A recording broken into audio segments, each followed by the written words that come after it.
My name is Tuan. I was born in Vietnam. I was born in Da Nang.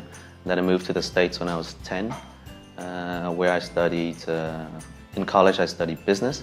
And then I quit my business school and worked in fire alarms for 1 year. And then I quit that and went to art school for 1 year in San Francisco. And then I quit that and came back to Vietnam and was a copywriter at Lo Vietnam. I was an intern and then I got hired into full-time. After a year, I went to Dubai and became a copywriter there. And then 2 years of Dubai, I came back, which was 2 years ago. That's when I started the Lab Saigon and Work Saigon and later Work Cafe. The senior is very different and I think it's a good thing. A lot of design now is coming up from Vietnamese culture, like a lot of stuff that Rice is doing is great, borrowing from a lot of Vietnamese patterns and stuff like that. It's very different from, let's say, Dubai, when it's a much more mixed culture. 90% of people in Dubai are foreigners, so a lot of influence come from a lot of places. But in Vietnam, you got kind of homogeneous culture, so a lot of that is Vietnamese culture, a lot of the new stuff, and I think it's great now.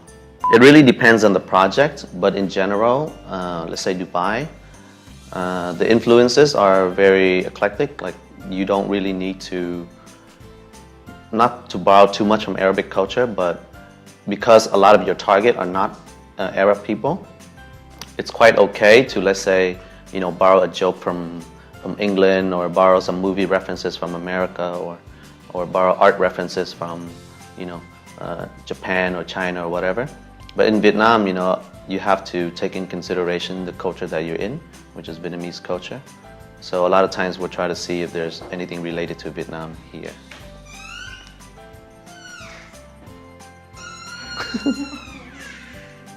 So the structure of the company is a limited liability company.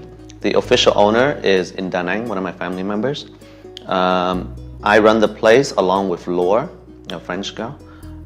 We are co-directors, but in reality our role is more like creative directors.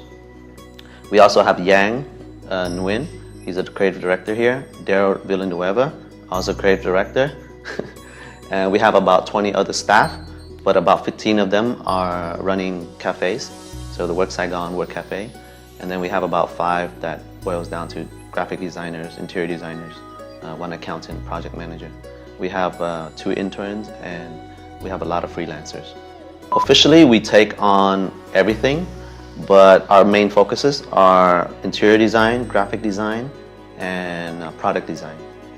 So, but we've taken projects from films to designing like coasters to designing websites. So we've done apps. So we've done quite a bit everywhere. Yeah, we're pretty lucky. All of our clients have found us. So the first client that actually approached us for a project was Google to do an app. That was about a year ago. And then after that, it was AIA who also approached us. They all approached us because they came to the cafe and they kind of like what we're doing. They like what we were talking to them about. So those 2 clients came to us. And then after AIA, we did Ness, which is a space in BTEXCO. After that, most of the clients, actually all the clients came to us. We have never gone out to reach out to a client yet, so far. I think the creative guys, I'm not very hands-on with them. I think you've got to be a little bit more relaxed. You got to be more like a big brother than like, a father. You got to be more supportive. So a lot of times they do their own stuff and I just check it every once in a while. Same with Yang and the other guys. I don't manage them at all. Everybody is more or less senior here, so they can lead their own projects, lead their own team. But the guys in the cafe, of course, there's a lot of management. Clients will come to us first with like a problem. They'll give us a brief, either verbally or written brief or an email brief. The first thing we do before we start any design process is we ask questions. A lot of times the client will tell you, do this for us. But if you ask questions, you'll find out that there is a different reason why they're doing this. Is it because they want to boost sales? Is it because they want to look good to their headquarters in Hong Kong? What's the real reason? And then from then, you can design a better solution for them. And you can save more time. You don't have to go back and forth because you kind of know why they're doing this. So that would be the first step, right? So asking questions and stuff and clarifying the brief. And after that, I'll come back to the team and I will debrief the team. And then from then on, like I said, I don't really micromanage. So the team will go off and brainstorm or do their thing. And then I will check depending on the deadlines. So we have a week, maybe I'll check one time before we present. If we have 2-3 weeks, then I'll check 2-3 times before we go and present. So, and also once we have a project, we'll assign one creative director to lead it. So if it's interior design, either I or Laura will lead it. If it's branding, Yang will lead it. If it's product design, Daryl will lead it. And if it's film or something else, we'll bring outsiders in. I think now, like, so many people are doing cool things here in Vietnam. There's no need to go outside and steal stuff. Just steal in here. I think it's getting better now. I don't see it a lot anymore. I used to, like when I was in Dubai, I used to like still keep in touch with my friends here in Vietnam, and I'll see like posts about people stealing work and stuff like that. But I think it's less now, no? I don't see it anymore. So that's in terms of copyright and ethics. Other than that, work ethics, I think there are good people and bad people, and it's really hard to generalize.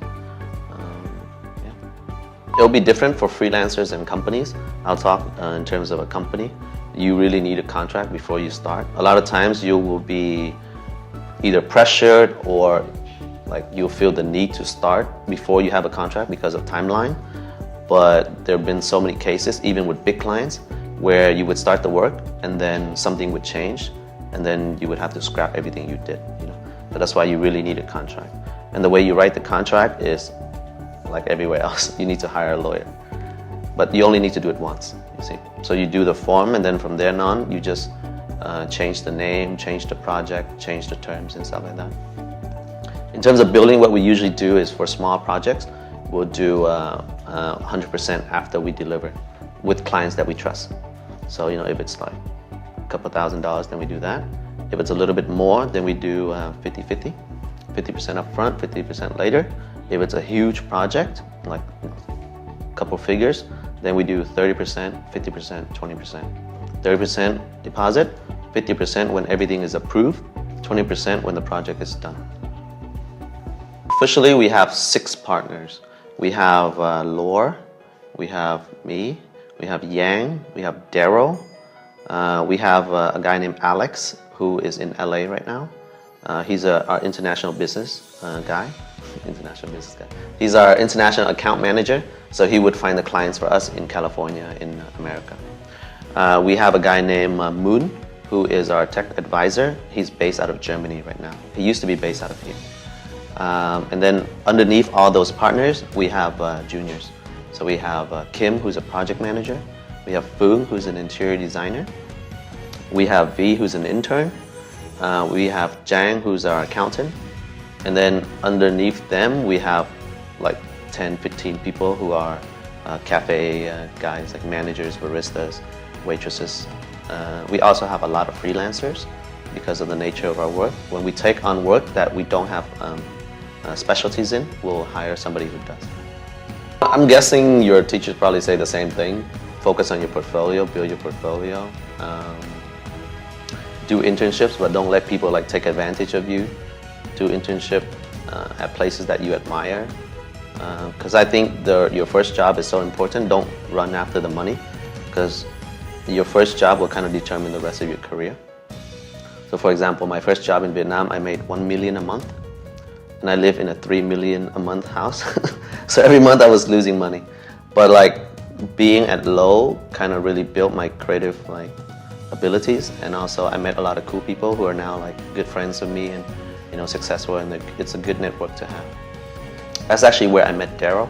He was actually my boss at the time, and now we're business partners. So my advice is your first job, go for people that you love, go for work that you admire, don't go for money. The money will come, I think.